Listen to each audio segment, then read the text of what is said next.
Hey guys, in today's video we're going to talk about the new Spider-Man animation, the controversial Marvel Studios animation titled Your Friendly Neighborhood Spider-Man. Well, let's talk about this animation, and I'll start by saying that I found it very fun. In my opinion, it's an animation that can surprise us, and as you can see, I'm opening a new segment for the channel to talk about other content from pop culture, but don't worry, I'll still bring plenty of DC content. I'm thinking of bringing DC comic stories as well as reviews of DC animations or movies, but you'll see that happening over time. But now let's focus on the present. Let's comment on the new Spider-Man animation. But before we start, don't forget to click the like button, comment below, and subscribe for more content like this. And also follow our other social media, Instagram and Threads. There, I'll keep you updated on this universe we love so much. Well, first, it's important to know that this animation takes place in a parallel universe to the MCU. So it's like a what-if for Tom Holland's Spider-Man. Key events like the Sokovia Accords, the Battle of New York, and Civil War are mentioned. The animation aims to fill the gap left by Tom Holland's movies and show Peter Parker's early months as a hero. It all starts by showing Peter Parker's normal life to showcase that old dynamic of Peter Parker, as we see him waking up late and always missing the train. What I liked about the animation is that it still captures Peter Parker's charm, which is something we haven't seen much in theaters. So we see here at the beginning of the episode that Peter hasn't gained his powers yet, and I confess I didn't really like how he got his powers. However, I liked Doctor Strange's participation. I think it was a very clever way to show that in this universe there are already several heroes. What intrigued me in this scene is that Doctor Strange says they shouldn't be in that place, and I think this could have significant consequences for Peter Parker in upcoming episodes since the spider that bit him is from another reality. Now, talking solely about the art style of the animation, I think it didn't bother me much.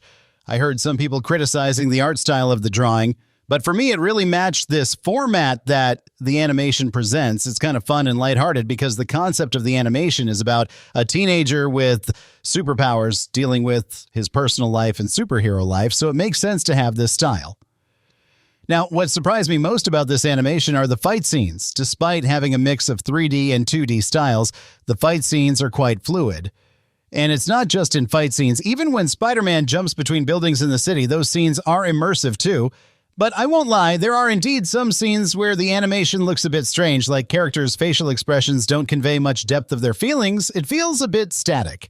For example, in that scene where Doctor Strange was fighting inside the school with that creature, which resembles Venom, the animation suddenly freezes. Instead of people fleeing from danger, they stand still, literally frozen. But I think that wasn't intentional. It was probably just a mistake from the production team.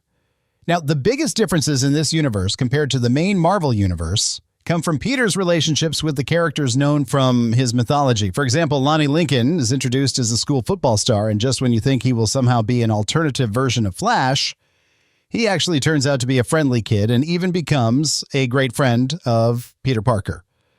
Now, the other versions we see, like Nico Minoru and Pearl, are like the versions we've seen in Tom Holland's movies. For example, Nico is like Ned, and Pearl is basically Liz, whom we saw in Spider-Man Homecoming.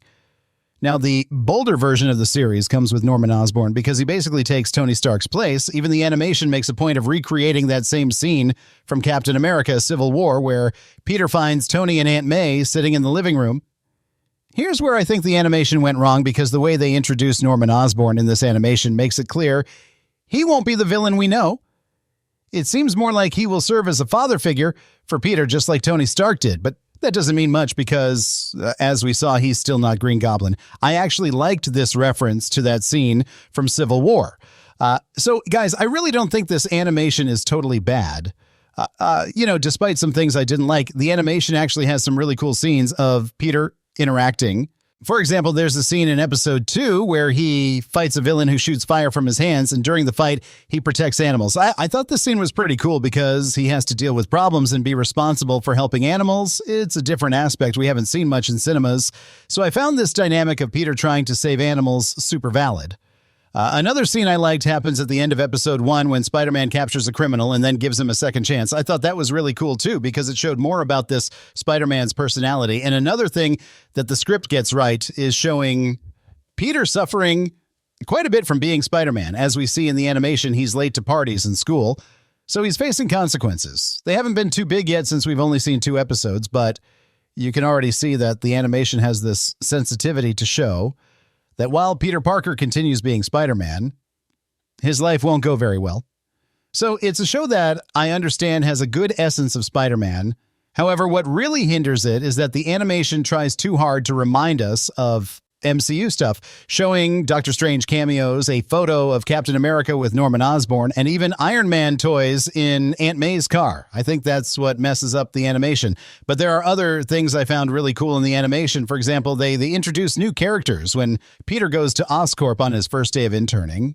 Of course, there are some characters we know, but it's something I want the animation to explore, to delve deeper into the Spider-Man mythology. So I think it's a story with good moments, but the issue is that it always tries to mirror the main Marvel universe. I think that's the real problem with the animation. So 3 seasons are already confirmed, and I hope the animation explores more of the Spider-Man comic mythology instead of mirroring the MCU. But I understand that many fans disregard anything that strays from tradition, but those who embrace these differences will find a unique understanding of at least one facet of Peter Parker. I liked this new Spider-Man animation because it sees the hero's role as something beyond crime fighting and involves the character in the neighborhood as someone concerned about their neighbor's well-being. And who knows that not always is the best solution to throw someone behind bars. So I'm very curious to see the next episode. The end of the second left me very eager for what comes next. So, folks, this was our analysis of the first 2 episodes of Your Friendly Neighborhood Spider-Man. Comment below what you thought of this animation, and don't forget to hit like and subscribe for more content like this. Thank you so much for watching, and I'll see you in the next video.